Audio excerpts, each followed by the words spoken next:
So this is the last unit of MMPH2. Welcome to this unit, this session. So until now, we have discussed all the theories, the frameworks, and the best practices of human resource development, right? But this unit that is titled HRD Experiences gives us a sneak peek into how all of this actually works in the field. Okay, so you can think of it like watching the behind the scenes of an HRD in action. There are not going to be any filters, no glamour, just real experiences from organizations and professionals who have worked on the ground. All right. So, what exactly is HRD experience? These are the lessons, the stories, and the insights which are gained by HRD practitioners and organizations over the years. So, it is like learning to cook. You can read the recipe 100 times, right?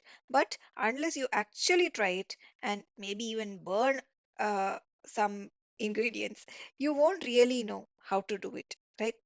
That is what I was also saying to my mom the other day. There is no point in you telling me how to make a fish curry unless I have some, fish, cleaned fish with me and I'm actually going to make one. Correct. Same thing. Now, similarly, HRD experiences also teach us what works, what doesn't work, and what could be improved in real organizational settings. Now, these experiences, these HRD experiences, are shaped by various factors like the size of the organization, the culture of that organization, the industry to which this organization belongs to, the various leadership styles, even national policies, all of these affect how HRD is practiced. Like, say, for example, HRD in a big tech company or an IT company in Bangalore, it will look very different from an HRD in a small manufacturing unit in Coimbatore, right? But they both offer valuable insights to their organization, that particular organization. Now, one of the key takeaways from various HRD experiences is the importance of management support, right? We have seen it throughout this course. HRD cannot flourish in isolation, it has to have the backing of top leadership. Just like how an IPL team or a football team needs a good captain and a good coach, HRD also needs champions at the top who believe in developing people and who are willing to invest that time and resources into it. Another lesson that we need to learn about HRD from experience is the customization aspect. There is no one size fits all in HRD, right? I'm sure you know that by now. What worked for Infosys might not work for TCS or some public sector bank. So, HRD professionals often need to tweak their approaches based on the organization's need, based on the employee profile that you're having, and also the available resources with you. It is like tailoring a kurta or a shirt. You have to measure carefully and make adjustments if you want that perfect fit, correct? And over the years, Indian organizations have also become more aware of this value of this HRD systems, right? Traditional training programs have led their way or given way to full-fledged HRD systems now, and they've come a long way also. But even though they have developed, even though they have evolved a lot, there are still challenges like resistance to change, lack of clarity in the HRD roles, limited budgets, short term mindsets. All these things do get in the way even now, right? Some companies also treat HRD like a formality, something that you will do once a year to just, put a tick in a box or something like that. But the real impact of HRD is with continuous growth, with continuous evolution, with strategic processes. And it is not at all, if you treat it as a one time event, it is not at all going to work. HRD professionals also have shared how important it is to involve employee participation, have employee participation, involve employees in the process. When employees feel that they are heard, they are valued, they will participate more actively in their own development. Like, for example, if a company is using feedback, mentoring, coaching, and open communication, then they will build or they tend to build better HRD climates. So it is a bit like being in a good college. If your professors encourage questions and guide you personally, then you will naturally feel motivated to learn, correct? And therefore, you will become better. Another insight is that technology is changing how HRD experiences evolve, right? E-learning, virtual workshops, online teaching, online coaching, all of these have become common, especially after the pandemic.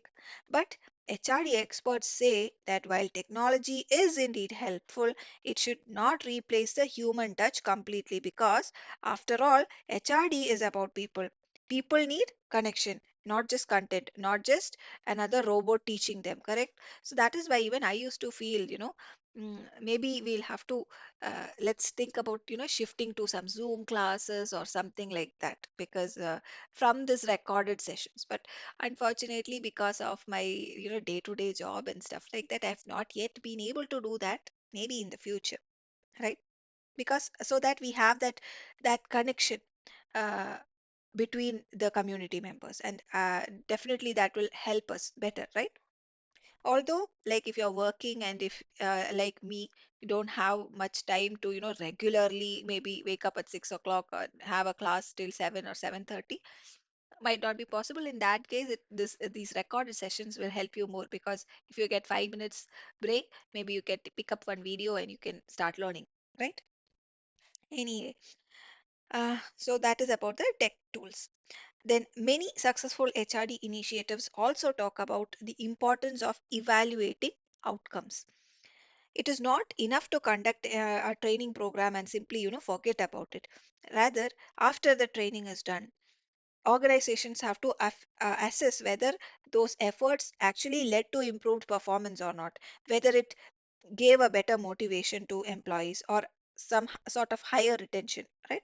Otherwise, it is like going to the gym once and expecting that you will get a six pack, correct? No, doesn't happen that way. You need to have that continuous evaluation, continuous feedback, continuous improvement.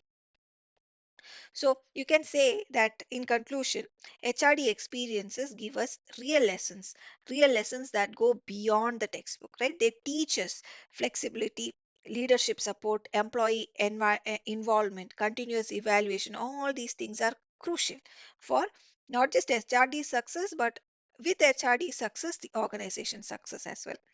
They remind us that while every organization is different, the goal is always the same. And what is it? Helping people grow. Why am I helping people grow? So that my organization can grow. So, next time when someone tells you that HRD is all about sending people to workshops and all, remind them there is much more to it than that. It is about building people and in turn building the future. Future of who? The organization along with those employees. All right. So that was, in short, about Unit 12, the most important concepts that are discussed in Unit 12. And with this, we have covered almost all the important concepts of MMPH2 as per the IGNOU MBA syllabus. We have videos for every unit individually split up, so that you guys can have you guys can pick up one unit and study at your own pace. Correct. So I hope this was a useful session for you. Thank you so much for tuning into Anu's Classroom. I hope you have subscribed to the channel and you have enabled notifications.